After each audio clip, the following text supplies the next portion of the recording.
आवाराओं की दुनिया में मैं आपको नमस्ते कहता हूँ। गो वाइल्ड इन इंडिया में आपका स्वागत है। तो आज अपने स्पीति नामे के चौथे दिन पे हम हैं नाको विलेज में, जो हिमाचल का एक खूबसूरत सा गांव है। छोटा सा पर बेहद खूबसूरत। मुझे इस बात का भी दुख है कि कल रात को गाड़ी खराब हो जाने की वजह से मैं यहाँ पर लेट पहुंचा और उसके बाद लेट उठा।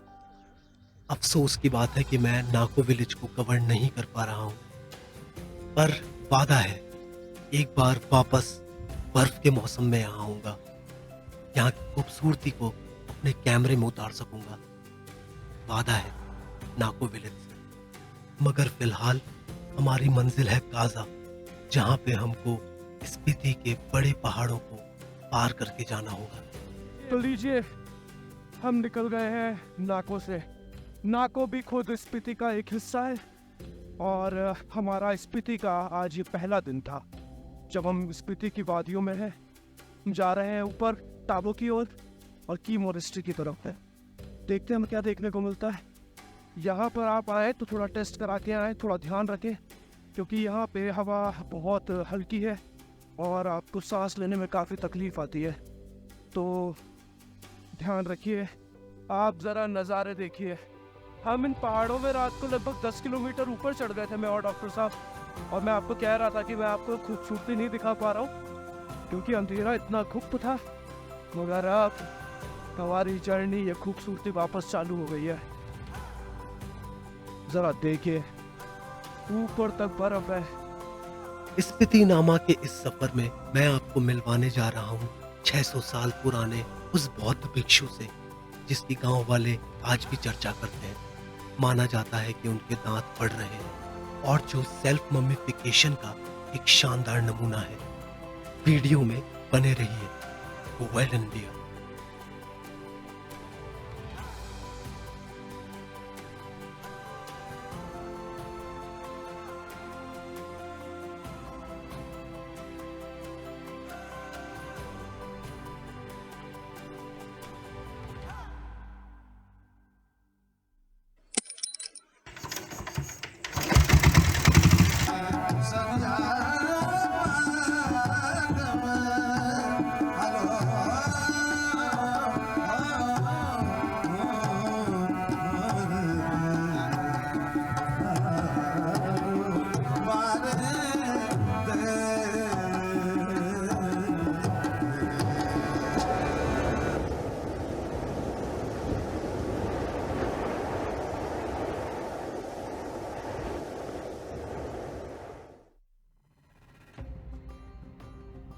यह रास्ता खाब और नाकों के बीच से होकर निकलता है और खास बात यह है कि पूरे पहाड़ पर एक ही रास्ता है जो आपको दूसरे पहाड़ तक पहुंचाता है और जिसे यहाँ के लोकल लोग काजिक्स के नाम से जानते हैं। सफर भले ही बहुत सुहाना चल रहा है, मगर मैं डरा हुआ भी हूँ। कल रात भी गाड़ी खराब हो गई थी और वहां से मैं किसी तरह जुगाड़ करा के ही निकल पाया था, मगर जुगाड़ लंबे नहीं चलते। इस बीहड़ में गाड़ी सही कराने का कोई ऑप्शन भी नहीं। मैं स्पीति की घाटियों में अंदर जा रहा हूँ। अब जो होगा देखा जाएगा। भोलेनाथ का नाम लेकर मैं निकल पड़ा हूँ। सर्दियों में तापमान -20 डिग्री तक चला जाता है। सब बंद हो जाता है, मगर कुछ बंद नहीं होता, तो वो है आर्मी का ये कैंटीन, जो आपकी सेवा में हमेशा चालू है। और फिर ये कैफे मुझे इसलिए भी याद रहेगा क्योंकि यहाँ पे मैं अलग तरीके के आवाराओं से टकराया हूँ। So, what's your name? My name is Leslie. Leslie. So, meet Mr. Colin and Leslie. My sister Didi. Okay, so she's your sister. Great. So, what is important over here is that they are going to Uzbekistan on this cycle, and you can see the whole family photos and all the things, all the important equipments on it. That one So my was friends are Leslie. stars now. Sorry? They are on YouTube also. My friends. Okay, they become all are. stars. Okay, okay, okay. So you are going to Uzbekistan. Wow, great. I hope you can do it in Delhi. Thank you very much. All the very best to you, buddy. Thank you. तो देखिए, हम जा रहे हैं की monastery और ये China से लगता हुआ एरिया है और इसलिए ओवर सेंसिटिव है, क्योंकि चाइना की तरफ से लगातार ही बाउंड्रीज को लेके प्रॉब्लम्स क्रिएट करते रहा गया है, तो इसलिए यहाँ पर सुरक्षा बल इतना ज़्यादा तैनात है। और यही कारण भी है कि यहाँ डेवलपमेंट बहुत ज़्यादा है। तो देखिए, जहाँ पर रोड नहीं हो सकते थे वहाँ पर भी रोड बने हुए हैं, ताकि लोगों का चाल चलन वहाँ तक पहुँचे, लोग अपने वहाँ तक जाएं और सबको समझ में आ जाए कि ये भारत की टेरिटरी है। पहाड़ भले ही खूबसूरत है, मगर मुझे कोलिन और लेस्ली की फिक्र सता रही है। आखिर फ्रांस से उज़्बेकिस्तान तक सिर्फ साइकिल पे जाना। उफ। बहन भाई की इस जोड़ी को सलाम पेश करता हूँ। उनका सफर अच्छा कटे कामना करता हूँ, मगर फिलहाल हम भी अपनी मंजिल की तरफ बढ़ रहे हैं। हम आ पहुंचे हैं क्यू मोनेस्ट्री, जहाँ पे वो बौद्ध भिक्षु हमारा इंतजार कर रहा है। रंगों से भरी और लगभग 1000 साल पुरानी यह मोनेस्ट्री इन पीरा पहाड़ों पर किसी हीरे की तरह चमकती है।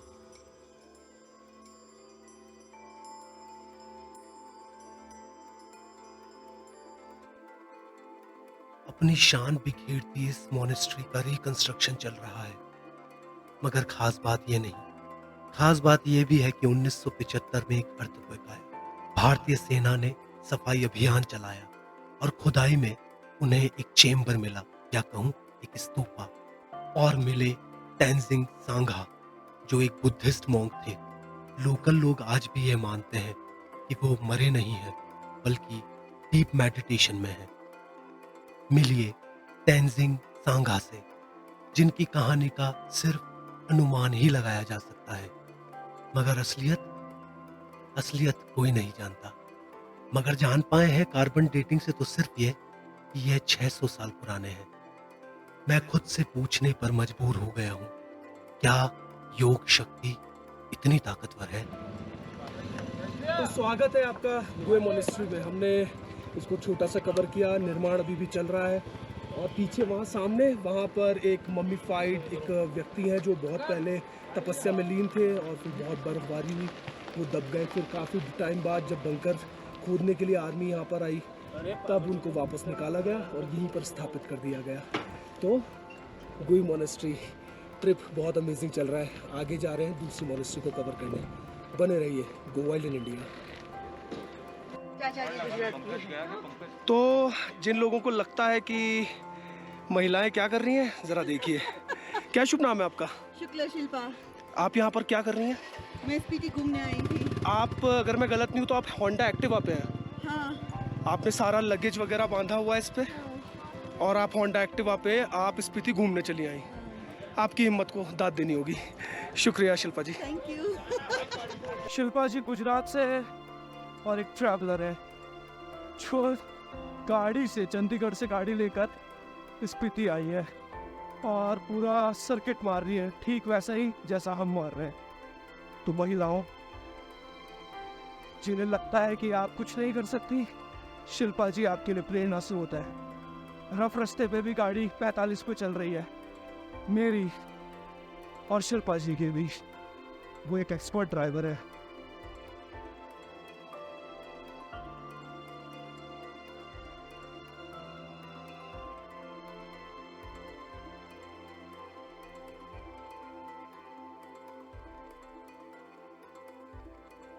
पता नहीं कि आप इस पहाड़ की खूबसूरती देख सकते हैं या नहीं, मगर ऐसा कुछ देखा नहीं मैंने पहले कभी।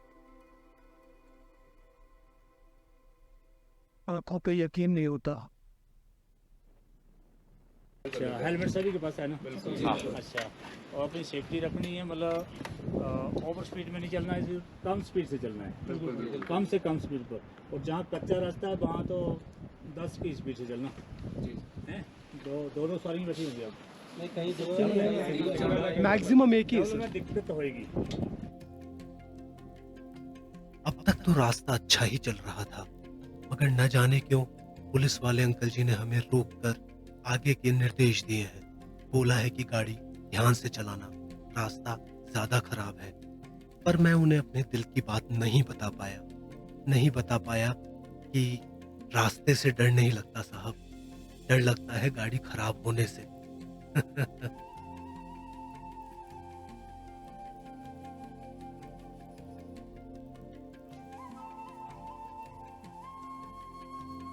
कोलिन, जो हमें तब मिले थे साइकिल से, उज़्बेकिस्तान जा रहे। Bye Colin.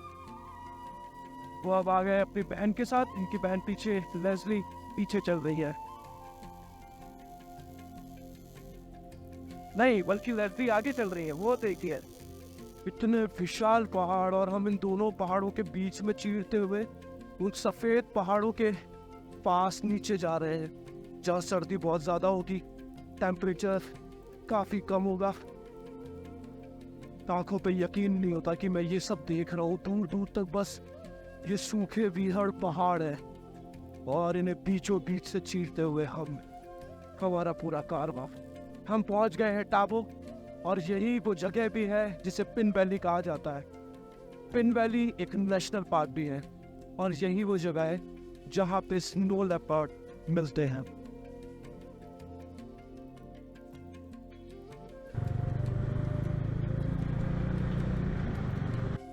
ये भूरे पहाड़ जैसे कच्चे से मालूम होते हैं, इसलिए शायद इनको फोड़ा जाना भी काफी आसान होता होगा। सारे पहाड़ भुरभुरे हैं, कच्चे हैं।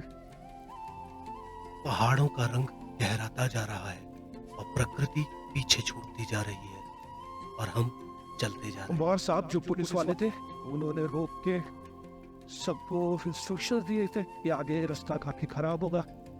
वो इसी रास्ते की बात कर रहे थे। ये कच्चा रोड है, और आगे लंबे टाइम तक हमें नहीं मिलने वाला है। थोड़ा थोड़ा बीच में सही हो जाता है, तो उधर फिर कच्चा हो जाता है, और ये बहुत ही रिस्की है। कभी आगे आए, बहुत ही ध्यान से गाड़ी चलाएं, वरना आपके पास यहाँ कोई भी दूसरा ऑप्शन नहीं होगा। हम काफी देर से चल रहे हैं। वक्त है कि रुककर कमर सीधी की जाए, चाय पी जाए, मैगी खाई जाए। तो हम रुके हैं स्पीति किनारे, आखिरी रेस्टोरेंट पे, जहां की खूबसूरती को कोई कैमरा कैद नहीं कर सकता। क्या नाम है तुम्हारा दोस्त? कालू? कालू नाम है तुम्हारा? तो फिर तो तुम्हारा भाई या बहन भी कालू हो गए हैं?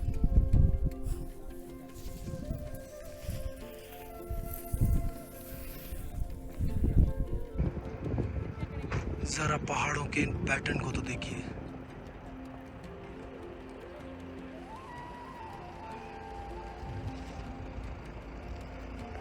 स्पीति नदी ने हजारों हजारों लाखों सालों में काट के ये डिजाइन बनाया है।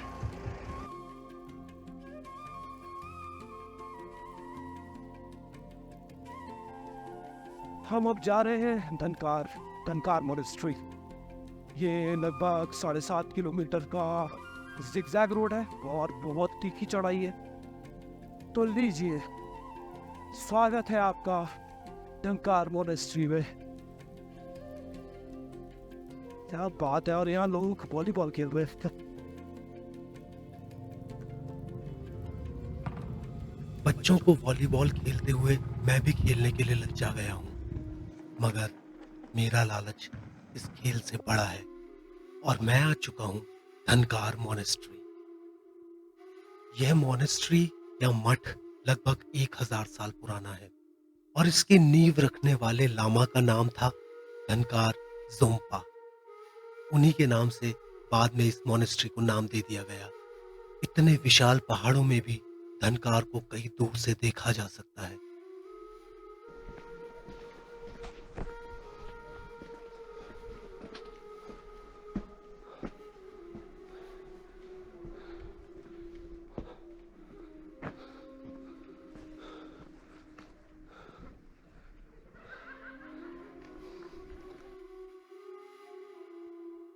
अंदर दाखिल होने पर मैंने पाया कि इस मोनेस्ट्री को बनाने में काफी समय लगा होगा।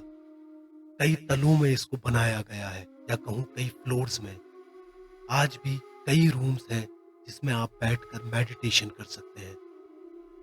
इतनी शांति की अनुभूति मुझे पहले कभी नहीं हुई। ऐसा लगता है कि किसी और समय पे ही आ गया हूँ। आज भी यह माना जाता है कि भगवान बुद्ध भोलेनाथ का अंश थे और योग को प्राथमिकता देने के लिए जन्म लिए थे। प्रतिमाओं में तीसरी आंख योग शक्ति को दर्शाती है, बताती है कि उसका 7वां चक्र अज्न वो जीवित हो उठा है, और लटका हुआ जंगली घोरल बताता है कि उसे भी भगवान को समर्पित कर दिया गया था। न जाने 1000 साल में इस धनकार ने क्या क्या देखा है। यहाँ पर पड़ा कोई भी सामान कितना पुराना है, कोई अंदाजा नहीं। हर जगह इतिहास है पर दिखता नहीं, इसे तो बस महसूस किया जा सकता है।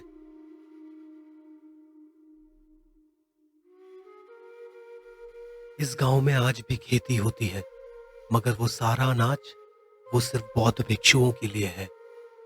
कम से कम भी कैसे जिया जा सकता है, यही तो टीचिंग्स है भगवान बुद्ध की। तो चलिए, वक्त आ गया है कि धनकार को छोड़कर हम आगे अपने सफर पे चलें। गो वाइल्ड इन इंडिया।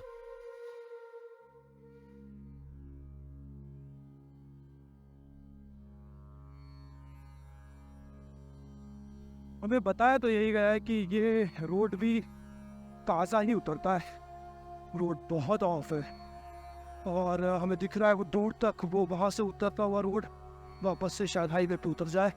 ये रुई जैसे पहाड़ वो मुझे बहुत ज़्यादा ले जा रहे हैं, एंड शायद हम उन्हीं की तरफ जा रहे हैं। हमारा स्टे आज काजा में है। काजा यहाँ से लगभग 35 किलोमीटर दूर है, और सर्दी बढ़ने लगी है, हाथ करने लगे मेरे है। फिर ग्लव्स बाहर ही है तो मैंने अभी रुक कर पहनता हूँ। अचानक से ठंड बढ़ने लगी है और शाम भी हो रही है, तो ठंड बढ़ना लाजमी है। शाम हो चली है, मगर हमारी मंजिल शैगो अब भी हमसे 30 किलोमीटर दूर है। हमें जल्दी कवर करना होगा। ओहो साहब, देखिए तो वहाँ सामने से एक बड़ी नदी बह के आ रही है, और इस नदी का नाम है स्पीति। स्पीति वैली की अकेली नदी स्पीति, और हजारों हजार झरने हैं इन पहाड़ों से फूटते हुए, जो आपको डेफिनेटली गोप्रो तो नहीं दिखा सकेगा। हो। ये रूई के पहाड़ तो अब हमें तो और ज्यादा दिखने लगे, और जब ये रास्ता वहां अंत होगा तो अब इन रूई के पहाड़ों के बीचों बीच से निकलेंगे। आप बने रहिए गो वाइल्ड इन इंडिया। इन पहाड़ों पे बाइक चलाने का अपना ही मजा है। काजा केवल 10 किलोमीटर दूर है, मगर एक प्रॉब्लम जो आने को दिखती है वो ये है कि हेलमेट पे मुझे कुछ पानी की छींटे मिले, यानी कि बारिश शायद हमें आगे मिले। उन्हें बारिश से बचाने के लिए कोई भी सुविधा नहीं, तो हम कोशिश करेंगे कि शाम के पहले शाम ढलते के पहले कैसे भी काजा पहुंच जाए, अपने होटल में घुस जाए, क्योंकि अगर बारिश आई तो मैं बुरी तरीके से फंसने वाला हूँ। ये पेड़ देख के मज़ा आ जाता है। I mean, हमने इतनी देर से कोई पेड़ नहीं देखे थे, सिर्फ और सिर्फ झाड़ देखे थे, मगर यहाँ पेड़ है, और वो इसलिए क्योंकि वहाँ पे ग्राउंड वाटर लेवल अच्छा होगा, और इस वजह से यहाँ पर तट पर पेड़ उगाए हैं। ये है हमारा स्टे पहाड़ों के जस्ट नीचे, सफ़ेद रूईदार पहाड़ी पहाड़ और पहाड़ी पहाड़, अमेजिंग खूबसूरती। और जैसा मैंने आपको कहा था, मुझे लग रहा था कि शायद बारिश आने में बार बार हेलमेट पे पानी की बूंदें गिरी थी, और हाँ बारिश आने में है, मगर हम काजा में इस जगह रुके हैं। यही हमारा होटल है, और आज 2 दिन के लिए हम यहीं रुकने वाले हैं। आसपास की और चीज़ों को एक्सप्लोर करेंगे। बने रहिए गो वाइल्ड इन इंडिया। हम काजा से चंद किलोमीटर पहले शैगो में रुके हैं। खाना बहुत ही अमेजिंग था, और फिर थी बॉन्डफायर, दोस्तों का साथ, गाने और बहुत कुछ। याद रहे, सफर अभी खत्म नहीं हुआ है। गो वाइल्ड इन इंडिया को ऐसे ही प्यार देते रहें। लाइक, सब्सक्राइब और शेयर से आप हमें प्रोत्साहित कर सकते हैं। तो बने रहिए गो वाइल्ड इन इंडिया।